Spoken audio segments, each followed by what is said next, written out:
നടി സരിതയുമായിട്ടുള്ള മുകേഷിന്റെ വേർപിരിയലിന് ശേഷം മുകേഷ് രണ്ടാമതായി വിവാഹം കഴിച്ചത് പ്രമുഖ നർത്തകിയായ മേതിൽ ദേവികയായിരുന്നു. എന്നാൽ ഈ ബന്ധവും അധികകാലം നീണ്ടുനിന്നില്ല. ഇരുവരും വേർപിരിഞ്ഞതിനു ശേഷം ഒരു അഭിമുഖത്തിൽ പോലും മുകേഷിനെ കുറിച്ച് മേതിൽ ദേവിക സംസാരിച്ചിട്ടില്ല. പൊതുവെ സോഷ്യൽ മീഡിയയിൽ മേതിൽ ദേവിക സജീവമാണ്. എങ്കിലും അധികം മാധ്യമങ്ങൾക്കൊന്നും ഇന്റർവ്യൂ നൽകാൻ മേതിൽ ദേവിക തയ്യാറാകാറില്ല.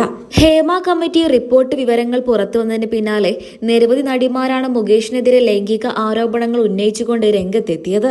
ഇപ്പോഴിതാ നടൻ മുകേഷിനെതിരെ ഉയർന്നുവന്ന ലൈംഗിക ആരോപണങ്ങൾക്ക് പിന്നാലെ പ്രതികരണവുമായി എത്തിയിരിക്കുകയാണ് മേതിൽ ദേവിക. മേതിൽ ദേവികയുടെ ആദ്യത്തെ പ്രതികരണം ഇങ്ങനെ: ഞാനിപ്പോൾ അദ്ദേഹത്തിന്റെ ഭാര്യയല്ല, എന്നാൽ ഞങ്ങൾ നല്ല സുഹൃത്തുക്കളാണ്. ഞങ്ങൾ രണ്ടുപേരും വേർപിരിഞ്ഞാണ് താമസിക്കുന്നതെങ്കിലും അദ്ദേഹത്തെ എനിക്ക് നന്നായിട്ടറിയാം. മുകേഷിനെതിരെ ഉയർന്നുവന്ന ലൈംഗിക ആരോപണങ്ങളെക്കുറിച്ചും എനിക്ക് വ്യക്തമായിട്ടറിയാം. എന്നാൽ ഞാനിപ്പോൾ അതിനെക്കുറിച്ചൊന്നും സംസാരിക്കുന്നില്ല. കാരണം സംസാരിച്ചു കഴിഞ്ഞാൽ ഇപ്പോൾ ഇത് ഇവിടെയൊന്നും നിൽക്കുന്നതല്ല. എന്നാൽ അദ്ദേഹത്തിന് ഇപ്പോൾ മുൻകൂർ ജാമ്യം ലഭിച്ചിട്ടുണ്ട്.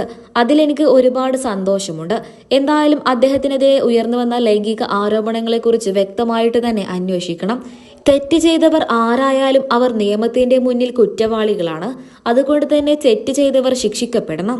നിരവധി പേരാണ് മേതിൽ ദേവികയ്ക്ക് സപ്പോർട്ടുമായി സോഷ്യൽ മീഡിയയിലൂടെ കമന്റുമായി എത്തിയത്. നിങ്ങളുടെ അഭിപ്രായം പറയാൻ മറക്കരുത്.